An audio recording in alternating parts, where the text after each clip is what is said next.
Juan capítulo 1, versículos 43 al 51.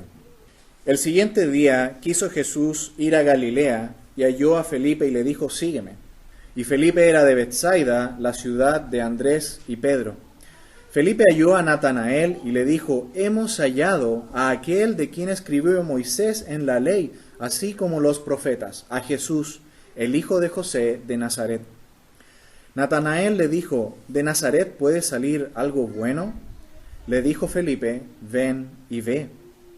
Cuando Jesús vio a Natanael que se le acercaba, dijo de él, he aquí, un verdadero israelita en quien no hay engaño. Le dijo Natanael, ¿de dónde me conoces? Respondió Jesús y dijo, antes que Felipe te llamara, cuando estabas debajo de la higuera, te vi. Respondió Natanael y le dijo, Rabí, tú eres el Hijo de Dios, tú eres el Rey de Israel. Respondió Jesús y le dijo, ¿por qué te dije, te vi debajo de la higuera, crees? Cosas mayores que estas verás. Y le dijo, de cierto os digo, que de aquí en adelante veréis el cielo abierto y a los ángeles de Dios que suben y descienden sobre el Hijo del Hombre. En esta mañana vamos a ver que la salvación requiere reconocer a Jesús como Dios y Mesías. Veremos en primer lugar en los versículos 43 al 46, el primer punto en esta narración en el Evangelio de Juan. Jesús llama a los pecadores hacia Él. Y en segundo lugar, veremos del 47 al 51, que Jesús es reconocido por los salvos como Dios y Mesías. En los párrafos anteriores, vimos en la semana pasada, en los versículos 35 al 42, el resultado de la obra de la Trinidad en la salvación. Cuando nuestro Señor Jesucristo comenzó su ministerio público, el Padre audiblemente desde el cielo dice, este es mi Hijo amado en quien tengo complacencia. Y el Espíritu Santo aparece en forma de paloma. Hablamos de que la paloma es un símbolo de paz, es un símbolo también de limpieza. En la ley levítica, la paloma es un animal limpio, de tal modo que incluso se usa en los sacrificios. Uno de los sacrificios en los cuales se usaban palomas era en aquel que se tomaban dos palomas. Una era degollada, la otra quedaba viva, pero la paloma viva era rociada con la sangre y luego liberada. Un cuadro maravilloso de la muerte y resurrección del Mesías. Y por supuesto, la presencia del Hijo de Dios. Es decir, cuando el Señor Jesucristo inicia la predicación del Evangelio, tiene el respaldo de la Trinidad. La Trinidad está obrando cuando usted y yo predicamos el Evangelio, y por eso es que debemos tener plena fe y confianza que cuando nosotros hablamos, Dios está obrando. Y debemos predicar por eso la palabra y solo la palabra, y no nuestras ideas, no nuestras impresiones. Debemos abrir la Biblia y permitir que ella penetre como una espada que abre el corazón duro de aquel que aún no cree en el Señor. Solo así la Trinidad tendrá el respaldo de la predicación del Evangelio, cuando es la palabra de Dios, cuando es anunciada. Vimos que los que evangelizan solo deben llevar a los pecadores hacia el Salvador.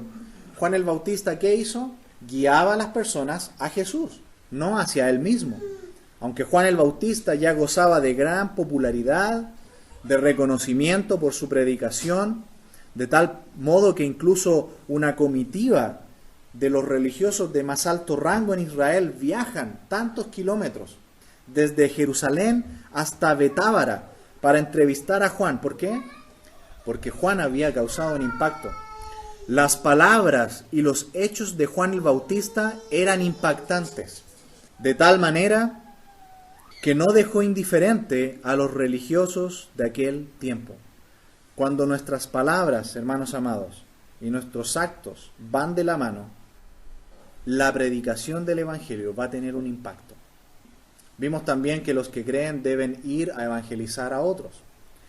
Inmediatamente, cuando Juan el Bautista guía a las personas a Jesús y estos se convierten, de inmediato van a predicar el Evangelio a otros.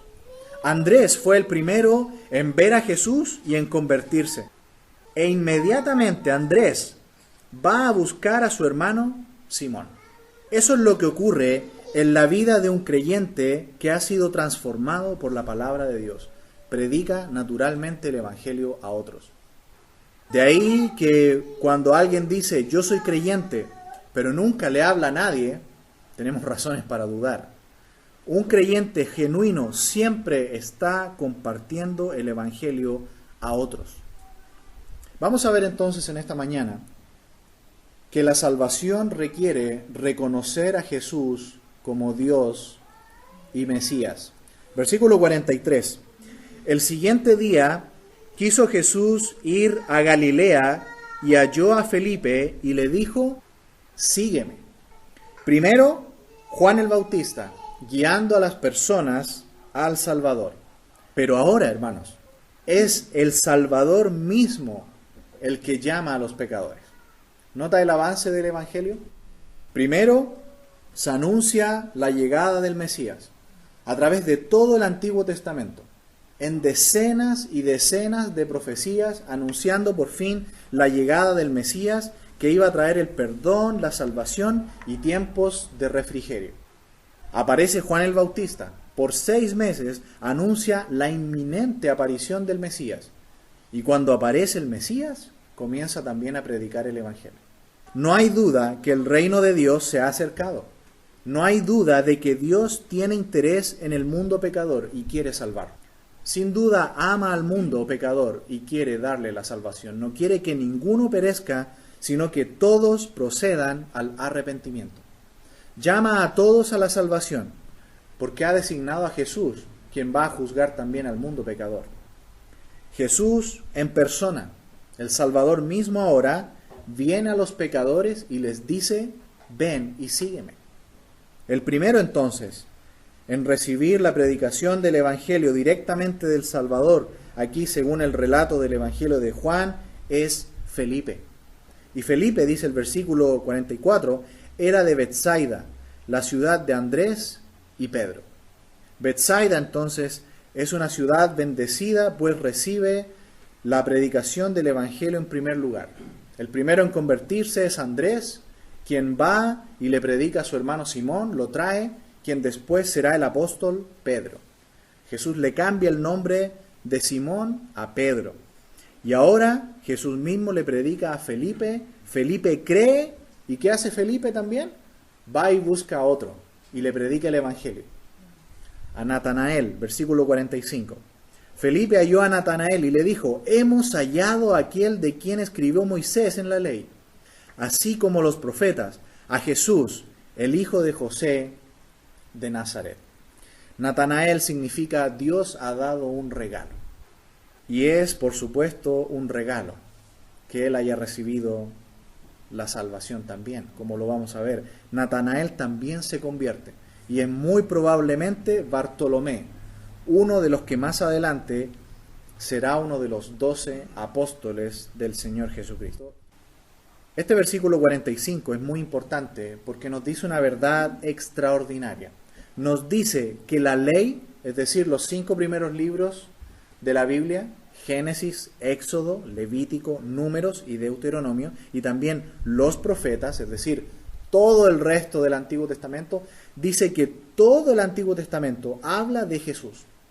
Si queremos comprender las Escrituras, si queremos entender mejor el mensaje de la palabra de Dios, tomemos siempre como centro al Señor Jesucristo y no vamos a tener problemas.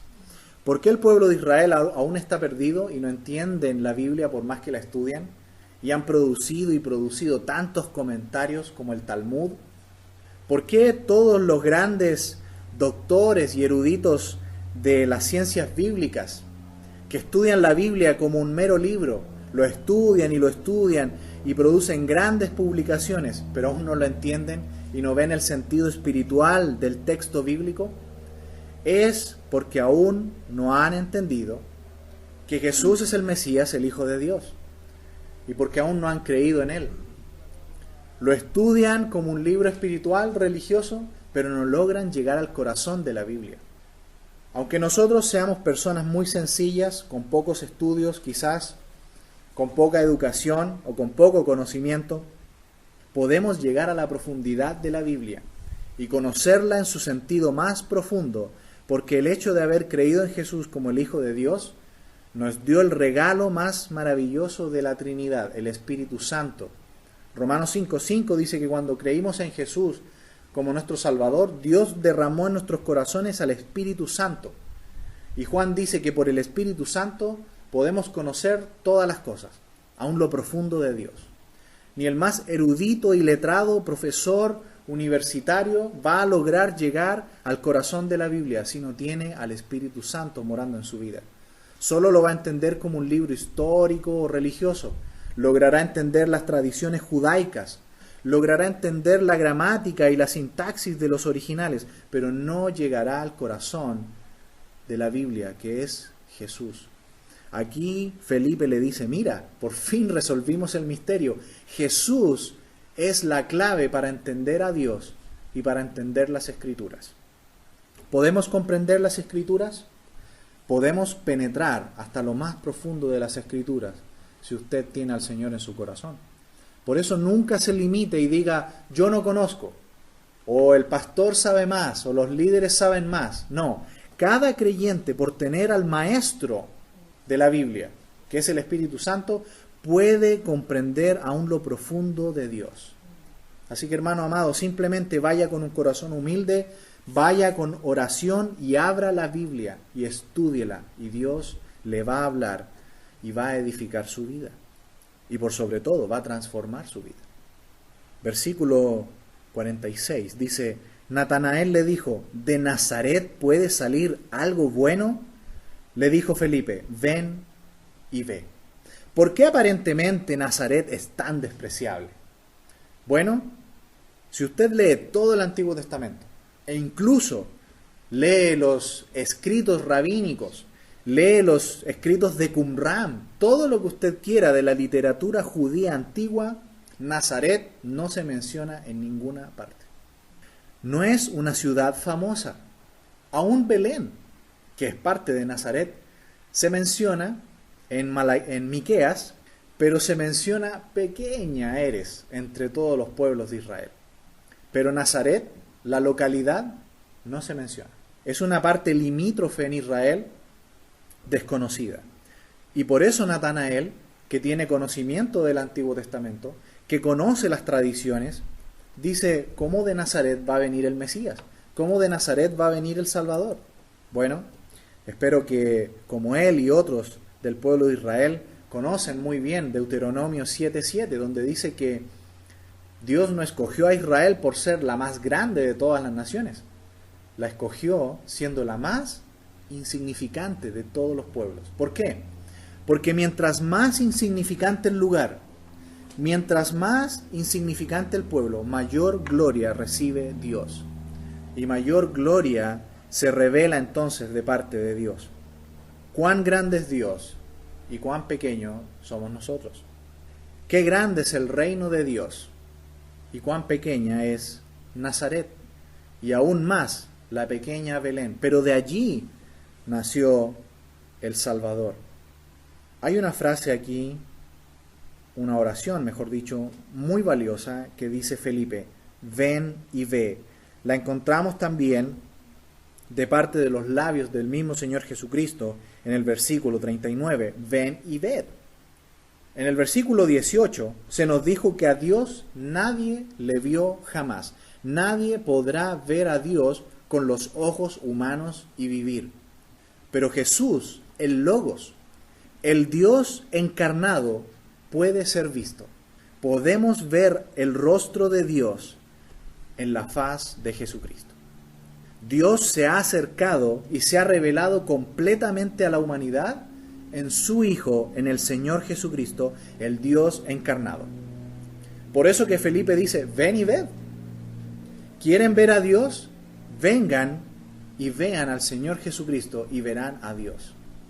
Jesús dijo, el que me ha visto a mí, ha visto al Padre. Cuando nosotros predicamos entonces del Señor Jesucristo, podemos decir lo mismo, ven y ved. ¿Y dónde podemos decirle a una persona, ven y ved a Jesús, si Él ya no está corporalmente entre nosotros, sí está espiritualmente ayudándonos en la predicación, pero ¿cómo podemos decir ven y ved a Jesús? En la palabra escrita. Jesús es la palabra, es el Logos encarnado, y la Biblia es el Logos escrito.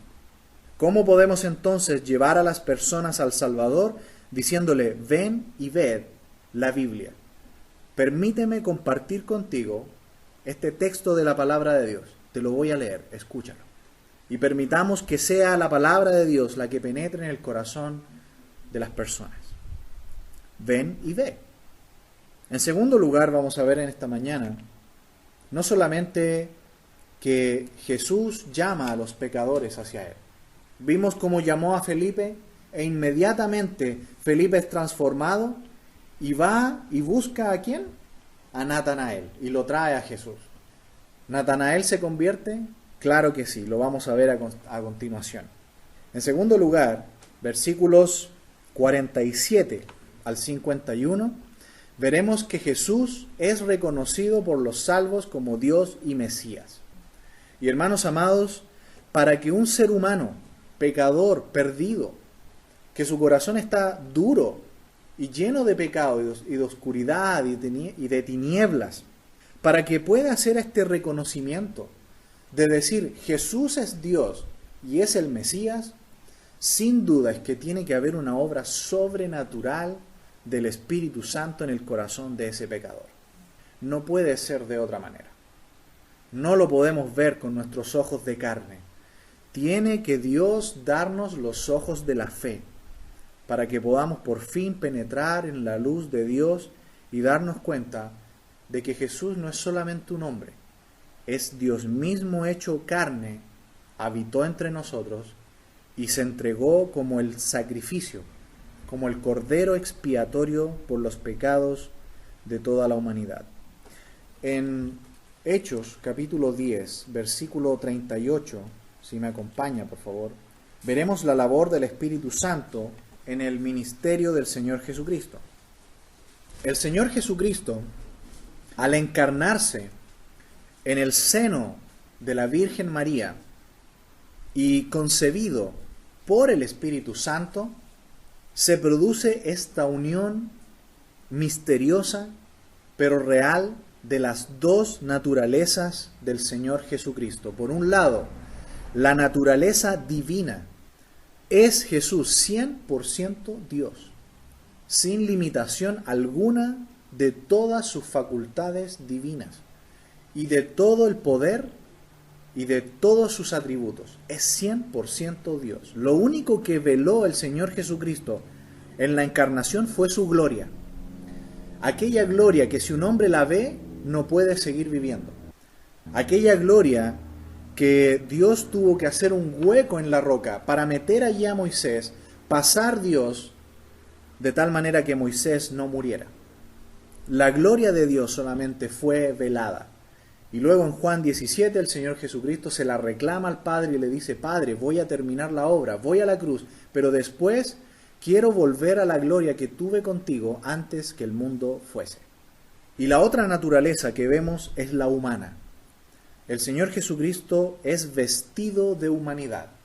Las tres personas de la Trinidad vistiendo de humanidad a la segunda persona, y tenemos entonces a Jesús, el Hijo de Dios, 100% hombre, pero 100% Dios.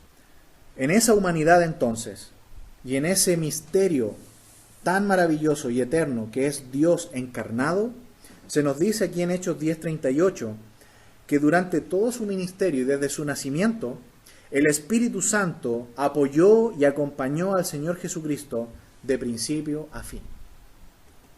Jesús podía simplemente, Él como Dios, obrar solo.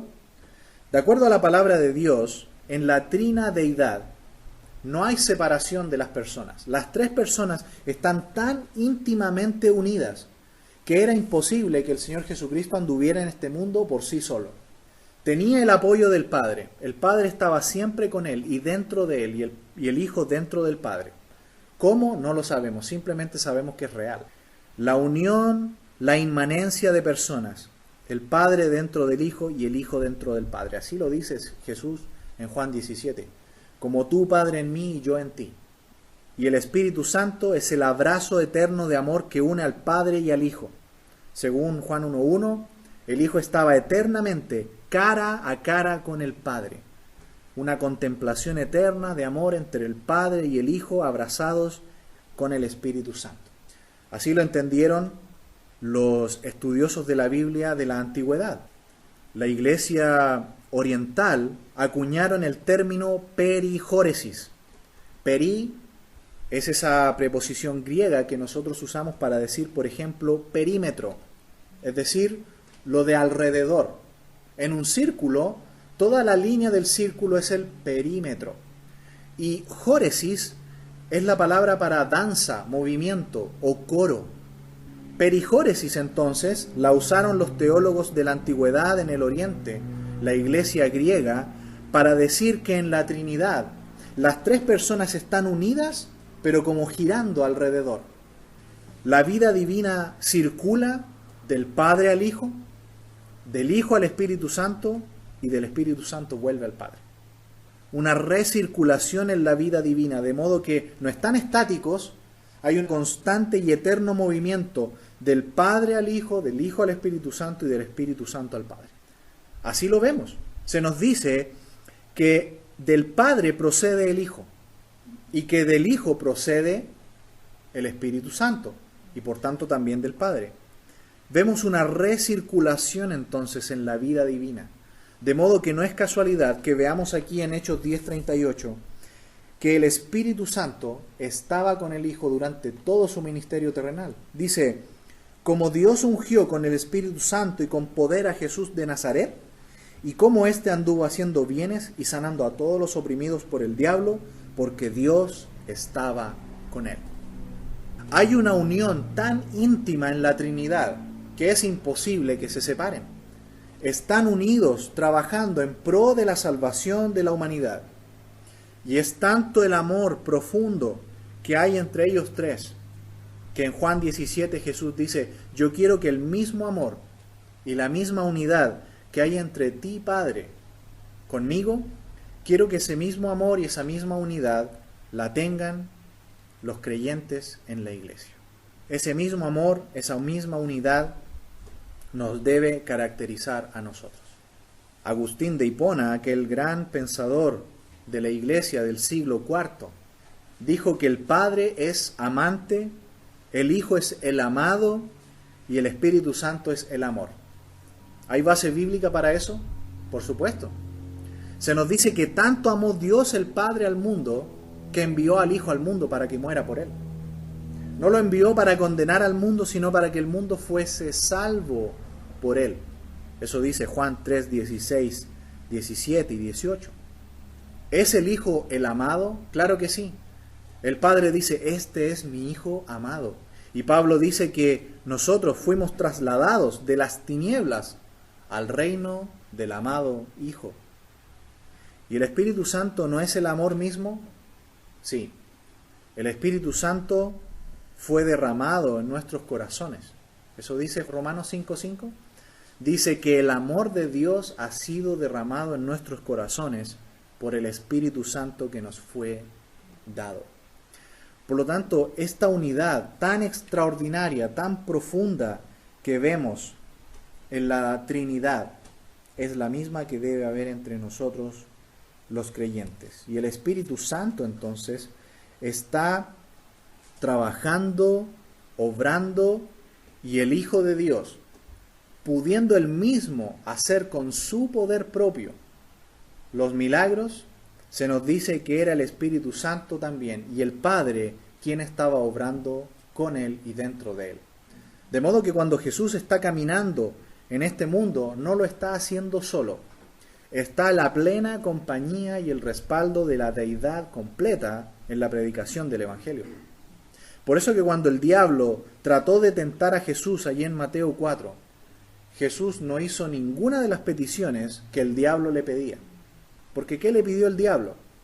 Jesús, así que eres el Hijo de Dios, llevas 40 días sin comer, tienes hambre, convierte en pan esas piedras.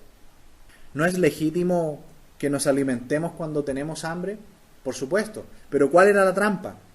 La trampa del diablo era hacer que Jesús usara su poder divino para satisfacerse él mismo. Y Jesús nunca iba a hacer eso como el Salvador del mundo. Jesús nunca usó su poder para ayudarse él mismo. Jesús nunca satisfizo sus necesidades con su poder divino. Él tuvo hambre y él en ese momento dijo: es la voluntad tuya, Padre, que yo en este momento tenga hambre. Y era necesario que él ayunara por 40 días. Y luego salió y comenzó su ministerio. Eso lo encontramos narrado en el Evangelio de Mateo. Por lo tanto, la dependencia entre las personas divinas es total. Y cuando un pecador es convencido por la obra del Espíritu Santo, y el Espíritu Santo obra en ese corazón, este pecador recibe los ojos de la fe y es capaz de declarar con su boca: este hombre no es solamente eso, no es solamente un hombre, es Dios y el Mesías. Allí mismo en Juan, en el capítulo 16, vamos a ver en qué consiste la obra también del Espíritu Santo de Dios en el corazón del hombre pecador. Sabemos que el Padre es el creador y originador de todas las cosas. Es en la trina deidad el principio fontal. El Hijo es la expresión y revelación completa de Dios. Y el Espíritu Santo es la impresión de Dios. Cuando nosotros recibimos a Jesús como nuestro Señor y Salvador, el Padre tomó al Espíritu Santo como un sello e imprimió en nosotros la imagen del Hijo. Y esa es la obra completa de Dios en la salvación en el creyente. Versículo 5 de Juan 16. Pero ahora voy al que me envió, y ninguno de vosotros me pregunta: ¿a dónde vas? Antes, porque os he dicho estas cosas, tristeza ha llenado vuestro corazón. Pero yo os digo la verdad, os conviene que yo me vaya, porque si no me fuera, el Consolador no vendría a vosotros, mas si me fuere, os lo enviaré. Y cuando Él venga, el Espíritu Santo, convencerá al mundo de pecado, de justicia y de juicio. De pecado por cuanto no creen en mí, de justicia por cuanto voy al Padre y no me veréis más, y de juicio por cuanto el príncipe de este mundo ha sido ya juzgado. ¿Qué va a hacer el Espíritu Santo entonces? ¿Y qué hace el Espíritu Santo ahora? Convence, trabaja en el corazón de los pecadores. ¿Hay suficiente luz en este mundo para los pecadores? Sí la hay. En Juan capítulo 1 hemos visto hasta aquí que la luz vino a pocos hombres. Dice: la luz vino y alumbra a todo hombre, porque la obra del Espíritu Santo está trabajando día a día en todo el mundo. Y nuestra labor entonces como iglesia es llevar el mensaje, predicar el mensaje del Evangelio, dar la buena noticia y confiar en la obra de la Trinidad en la predicación del Evangelio. Luego de que nosotros ya somos creyentes, mire lo que ocurre. Versículo 13. Pero cuando venga el Espíritu de verdad, Él os guiará a toda verdad, porque no hablará por su propia cuenta, sino que hablará todo lo que oyere y os hará saber las cosas que habrán de venir. Él me glorificará porque tomará de lo mío y os lo hará saber. Todo lo que tiene el Padre es mío, por eso dije que tomará de lo mío y os lo hará saber. ¿Qué hace el Espíritu Santo? Nos guía a toda verdad. Cuando usted abre la Biblia, la palabra de Dios, y va con una actitud de humildad y de recibir, sin duda que el Espíritu Santo va a obrar en su corazón para que cuando usted lee la Biblia la pueda entender y recibir el sentido espiritual que ella tiene. Y poder recibir entonces ánimo, edificación y fortaleza. Nadie más lo puede hacer. Muchos creyentes esperan que los hombres le animen. Recibir personas. Hermanos, ni la mejor visita de los líderes de la iglesia le va a animar más que la propia palabra de Dios, sin quitar, por supuesto, lo anterior. Pues es la obra de Dios, en la palabra de Dios, el alimento más grande y más necesario que todo creyente necesita. De tal modo, dice aquí, que el Espíritu Santo ni siquiera habla por su propia cuenta. Puede ver usted cómo Las tres personas de la Trinidad están unidas y trabajando en estrecha comunión. El Espíritu Santo no habla por su propia cuenta, habla solo lo que dice la palabra revelada. No puede hablar una cosa diferente. Y si alguien dice, el Espíritu me habló y dijo, y no está conforme a la Biblia, eso es falso. El Espíritu Santo solo habla por la Biblia y nada más que por la Biblia. Y nos dice en el versículo 14 también, Jesús dice, Él me glorificará.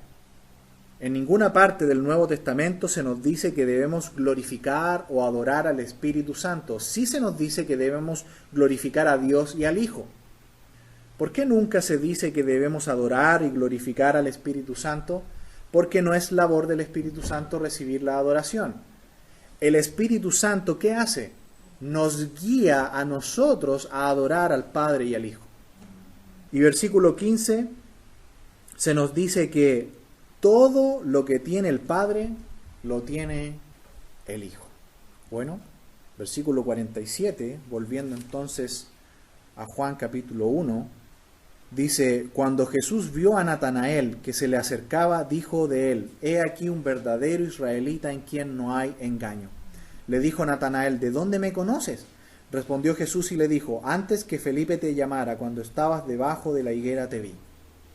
Sorprendido Natanael por la omnisciencia de Jesús, comprende de inmediato y luego de recibir el testimonio de Felipe, de que él era el Mesías, testificado en la ley y en los profetas, el Espíritu Santo penetró en el corazón de Natanael, y Natanael, con los ojos de la fe, hace unas declaraciones más extraordinarias del Antiguo Testamento. Respondió Natanael, versículo 49, y le dijo, Rabí, tú eres el Hijo de Dios, tú eres el Rey de Israel. Por eso estamos diciendo en esta mañana que la salvación requiere reconocer a Jesús como Dios y Mesías. Cuando alguien dice, yo soy salvo, yo soy un hijo de Dios, pero vive de tal manera que su vida refleja que Jesús no es el Dios de su vida, cuando refleja que Jesús no es el Cristo en su vida, no es el Mesías, tenemos allí un serio problema y una gran contradicción, porque los salvos reconocen en sus vidas que Jesús es Dios en sus vidas, de tal manera que Dios es el que guía sus vidas, de tal manera que Jesús como Mesías es el Salvador de sus vidas, el que murió y compró sus vidas, de tal manera que viven como si no fueran propios, sino que son pertenencia de otro, pertenencia de Dios. Para que alguien haga semejante declaración, semejante verdad, no puede hacerse a menos que el Espíritu Santo haya obrado en ese corazón. De igual manera nosotros, cuando abrimos nuestros labios para decir Jesús es el Señor, para adorar a nuestro Dios y decir que Él es Dios sobre todas las cosas, usted no lo hace por su capacidad humana, porque por capacidad humana no lo podríamos hacer. Lo hacemos porque el Espíritu Santo nos ha capacitado con los ojos de la fe para poder verlo. Y esa es una evidencia de que somos hijos de Dios. Si no, no lo podríamos hacer. Porque nadie puede llamar a Jesús Señor a menos que lo pueda hacer por el Espíritu Santo. Tenemos aquí tres conceptos que debemos explicar, que son muy profundos, pero que le invito, hermano y hermana, a que lo siga profundizando en su hogar, estudiando la palabra de Dios. En primer lugar, Natanael le dice Rabí. Rabí es una palabra hebrea realmente, que aquí está transliterada al griego y del griego al español. Rabí significa mi grande, mi gran. Rav en hebreo significa grande y la i final de Rabí es del pronombre yo en hebreo, que en hebreo sería Ani. Y cuando Ani y Rav se unen, queda Rabí, mi grande, que llegó a significar maestro, mi gran maestro. En primer lugar, Natanael, guiado por el Espíritu Santo, es convencido en su corazón de que la enseñanza, el conocimiento, todo lo que viene de Dios solamente lo podemos conocer y comprender a partir del Señor Jesucristo. Él es el Maestro. Y cuando nosotros leemos cualquier porción de la palabra de Dios, tenemos que tratar de comprender cómo está hablándonos aquí del Señor Jesucristo. Y solamente allí es que vamos a comprender las Escrituras. Muchos leen el libro de Levítico, por ejemplo, que tiene tanta terminología difícil, de sacrificios, de sangre. Bueno, véalo en los lentes de Jesucristo y de su sacrificio en la cruz y lo va a comprender de inmediato. Cuando usted ve el sacrificio del holocausto, cuando usted ve el pan, cuando usted ve todas las ofrendas allí en el tabernáculo, en el templo, y lo ve a través de Jesús, usted va a comprender aquellas Escrituras. En segundo lugar, Natanael dice, tú eres el Hijo de Dios. Ya hemos hablado entonces aquí de que en la Trinidad, cuando se nos dice que por un lado hay paternidad, y cuando hay filiación, es decir, un hijo, y cuando está el Espíritu Santo, que es el aliento de Dios, el aliento de vida de Dios. Lo que tenemos que comprender entonces, que cuando alguien dice Jesús es el Hijo de Dios, lo que estamos declarando, lo que estamos confesando, reconociendo, es que Dios ha dado todo en el Hijo. Piense usted en lo siguiente, hay una familia, un padre y una madre, y tienen solamente un hijo. Si usted le pregunta a esos padres qué es lo más grande y valioso que tienen, no van a decir sus posesiones materiales, por más que tengan muchas. No van a decir la casa, los mobiliarios que tengan, cuentas de banco o lo que sea. Ellos siempre van a decir, lo más grande que nosotros tenemos es nuestro hijo. No tenemos otra cosa mayor.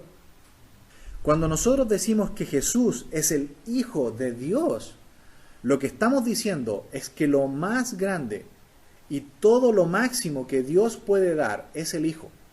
Y cuando nosotros decimos que tenemos al Hijo, estamos diciendo, hemos recibido, hemos reconocido que el regalo más grande que Dios puede dar es el Hijo. Y Dios no puede dar nada más.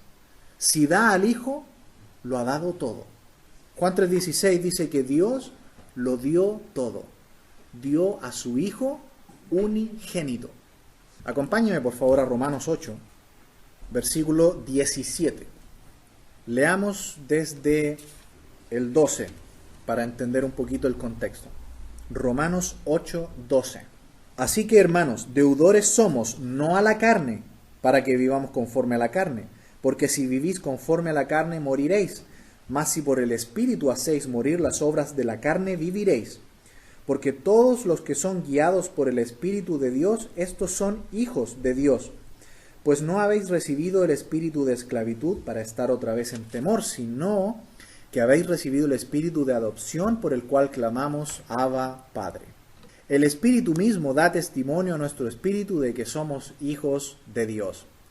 Y si hijos, también herederos, herederos de Dios y coherederos con Cristo, si es que padecemos juntamente con Él, para que juntamente con Él seamos glorificados. El versículo 17 aquí merece una explicación importante, pues la idea allí no es realmente la idea de requisito, si es que padecemos juntamente con Él. Ahí realmente la idea de la conjunción era, ya que somos coherederos con Cristo, vamos a padecer juntamente con Él. Es una explicación importante porque algunos pueden creer que no vamos a recibir la salvación a menos que padezcamos por Cristo. La idea allí en el original es, ya que estamos en Cristo, ya que somos coherederos con Cristo, vamos a padecer y seremos glorificados. Esa es la idea del versículo 17. Teniendo en cuenta la idea del 17, fíjese también conmigo el versículo 32 del capítulo 8 de Romanos. Ahora, Romanos 8:32. El que no escatimó ni a su propio Hijo, sino que lo entregó por todos nosotros, ¿cómo no nos dará también con Él todas las cosas? Hermanos amados, si Dios da al Hijo, no puede dar más. Eso es lo que significa cuando nosotros hablamos de que Jesús es el Hijo de Dios. Significa que Dios se vació completamente. Lo dio todo, no puede dar más.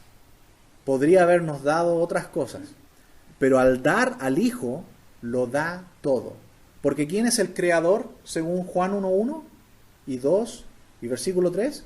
El Hijo es el creador del mundo. Es el Elohim de Génesis 1:1. Dice que Él es el creador. Se nos dice que Él es la vida y la luz de los hombres. Por lo tanto, cuando Dios da al Hijo, nos da todas las cosas. Y por eso que el versículo 17 de Romanos 8 dice que como Jesús es el heredero de todo, porque un padre le hereda todo a su Hijo, y si nosotros somos también hijos de Dios, y Jesús es entonces no nuestro Padre, Dios el Padre es nuestro Padre, Jesús en este sentido es nuestro hermano mayor, cohereda con nosotros todas las cosas.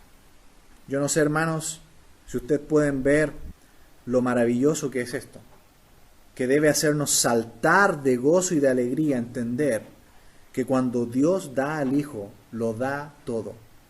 Y que si nosotros tenemos entonces al Hijo en nuestro corazón, somos coherederos con Él y dueños de todas las cosas. Cuando estemos en la gloria y Dios haga la creación de nuevo, pues esta creación está maldita por el pecado y destinada al fuego, Dios va a hacer cielos nuevos y tierra nueva. Nos va a hacer dueños juntamente con Cristo de todas las cosas. Hermanos, ¿somos bendecidos? ¿Estamos bendecidos? No podemos estar más bendecidos si tenemos a Cristo. Por eso, cuando necesitamos ayuda, ¿a quién debemos acudir? A Él. Él es el dador de todas las cosas, y si no escatimó a su propio Hijo, ¿cómo no nos dará también con Él todas las cosas? Confiemos en Él. Vamos a Él. Sigue diciendo Pablo en Romanos 8:33. ¿Quién acusará a los escogidos de Dios? Dios es el que justifica. ¿Quién es el que condenará? Cristo es el que murió, más aún el que también resucitó es el que además está a la diestra de Dios, el que también intercede por nosotros. ¿Quién nos separará del amor de Cristo? ¿Tribulación, o angustia, o persecución, o hambre, o desnudez, o peligro, o espada? Como está escrito, por causa de ti somos muertos todo el tiempo, somos contados como ovejas de matadero. Antes, en todas estas cosas somos más que vencedores por medio de aquel que nos amó, por lo cual estoy seguro de que ni la muerte, ni la vida, ni ángeles, ni principados, ni potestades, ni lo presente, ni lo porvenir, ni lo alto, ni lo profundo, ni ninguna otra cosa creada, nos podrá separar del amor de Dios que es en Cristo Jesús, Señor nuestro. Los creyentes, entonces, reconocemos a Dios en Jesús y reconocemos a Jesús como Mesías. No lo podemos hacer de otra manera a menos que lo hagamos por el Espíritu Santo. ¿Quedó el Padre satisfecho con el sacrificio de su Hijo en la cruz? Quedó plenamente satisfecho. De tal manera que ahora cualquier pecador que va a los pies de Jesús recibirá el perdón y la salvación gratuitamente. Si Dios el Padre está tan satisfecho con el Hijo, ¿no estamos nosotros satisfechos con el Hijo que nos ha sido dado? Debiéramos estarlo.